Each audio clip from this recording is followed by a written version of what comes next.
রাসূল সাল্লাল্লাহু আলাইহি সাল্লাম বলেছেন, শেষ জামানায় যেমনটা হবে, চেহারায় ঈমান থাকবে কিন্তু অন্তরে ঈমান থাকবে না। জ্ঞান বিক্রি হবে টাকার বিনিময়ে। শুধু পরিচিতদেরকে সালাম দেওয়া হবে।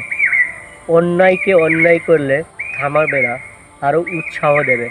মানুষের নামাজের জন্য সময় থাকবে না, কিন্তু পাপের জন্য যথেষ্ট সময় থাকবে।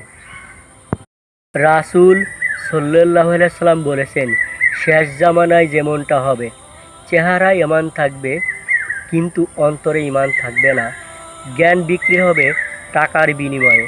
শুধু পরিচিতদেরকে সালাম দেওয়া হবে। অন্যায়কে অন্যায় করলে থামাবে না, আরও উৎসাহ দেবে। মানুষের নামাজের জন্য সময় থাকবে না, কিন্তু পাপের জন্য যথেষ্ট সময় থাকবে।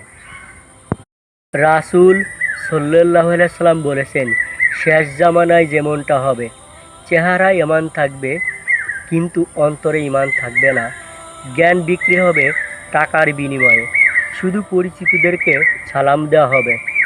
অন্যায়কে অন্যায় করলে থামাবে না, আরও উৎসাহ দেবে। মানুষের নামাজের জন্য সময় থাকবে না, কিন্তু পাপের জন্য যথেষ্ট সময় থাকবে।